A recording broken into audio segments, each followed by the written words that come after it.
आला हजरत को आला हजरत क्यों कहते हैं? सहाबा का नाम लें, नबी पाक अलैहिस्सलाम का भी हम नाम लेते तो यूं किताबों में बयान किया जाता ना, हजरत सैयदना मोहम्मद सल्लल्लाहु अलैहि वसल्लम, ठीक है। नबी पाक अलैहिस्सलाम का नाम आता है तो भी ये सहाबाई कराम। अच्छा, हजरत इमाम अबू हनीफा, इन सब के लिए हम ये बोलते हैं। और इमाम अहले सुन्नत का जब आता है तो वहाँ हजरत इमाम अहमद रज़ा ये भी बोला जाता है, लिखा जाता है, लेकिन जो इनका एक लक़ब मशहूर आला हजरत, क्या है ये? बिस्मिल्लाहिर्रहमानिर्रहीम। देखिए, सबसे पहले तो आला ये बड़े को बोलते हैं, बुलंद को, अज़मत वाले को बोलते हैं। तो आला हज़रत का मतलब ये हुआ बड़े हज़रत। इमाम अहले सुन्नत रहमतुल्लाहि तआला अलैह के दौर में आपको बड़े मौलाना साहब कहा जाता था आम तौर पर। अच्छा, अब ये जो आपने ख़ुद इब्तिदा फरमा दी इस हवाले से कि नबी के करीम सल्लल्लाहु तआला अलैहि वसल्लम के नाम के साथ हम देखें तो आम तौर पे हज़रत सैयदना मुहम्मद रसूलुल्लाह सल्लल्लाहु अलैहि वसल्लम के अल्फाज इस्तेमाल किए जाते हैं, या हज़रत सैयदना अबू बकर सिद्दीक़ रदी अल्लाह तआला अन्हु, हज़रत सैयदना अली अल मुर्तज़ा रदी अल्लाह तआला अन्हु, सब के साथ हज़रत के लफ्ज़ इस्तेमाल किए जाते हैं। और आला हज़रत के साथ जो है वो आला हज़रत का लफ्ज़ हम इस्तेमाल करते हैं। तो इस पर बाज़ लोग एतराज़ करते हैं कि आपने आला हज़रत को ये सबसे बड़ा दिया, यानी दीगर को तो आप फ़कत हज़रत कह रहे हैं, और जब इमाम अहले सुन्नत की बात आती है, इमाम अहमद रज़ा की बात आती है, तो आप आला हज़रत ये कहते हैं। तो ये गोया के आला हज़रत को बड़ा देना है, ठीक है। तो ये एतराज़ बिल्कुल बातिल है। असल ये है कि अव्वल तो मैं आपको इसके कुछ इल्ज़ामी जवाबात अर्ज़ कर दूँ कि ऐसे अल्फाज जो होते हैं वो उमूमी तौर पे लक़ब के तौर पे इस्तेमाल होते हैं, ठीक है।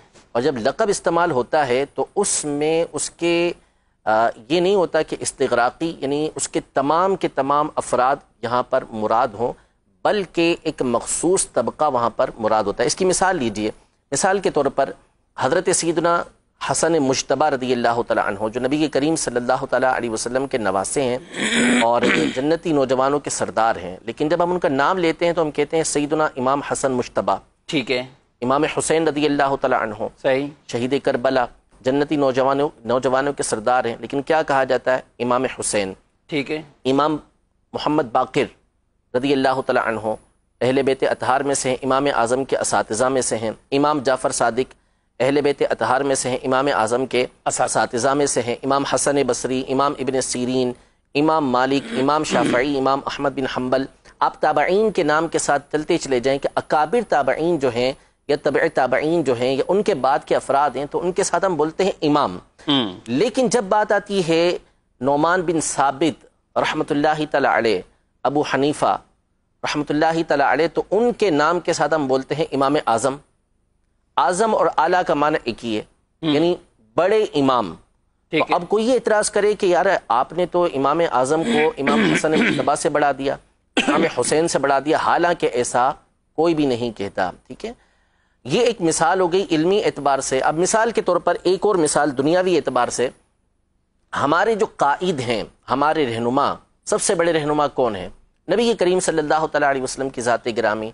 हमारे कायद हम ये कहेंगे कि अबू बकर सिद्दीक़ रज़ी अल्लाह तआला अन्हु हैं। हमारे कायद खुलफ़ाए राशिदीन हैं। हमारे कायद अहले बैत अतहार हैं। हम कायद कहते हैं कि कायद अहले सुन्नत फ़ुला कायद, फ़ुला कायद, फ़ुला कायद। लेकिन जब मोहम्मद अली जिन्ना साहब का नाम आता है तो हम क्या कहते हैं? कायद आज़म। तो क्या कायद आज़म कह के हमने उनको नबी के करीम सल्लल्लाहु अलैहि वसल्लम से बड़ा कायद बना दिया?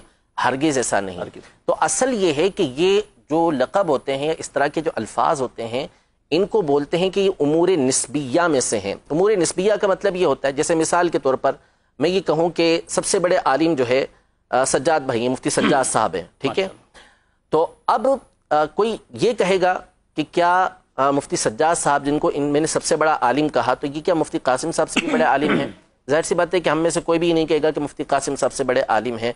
बल्कि इसका मतलब क्या हुआ कि हम जो यहाँ पर अफराद मौजूद हैं, हम में सबसे बढ़कर इल्म के अंदर ये हैं।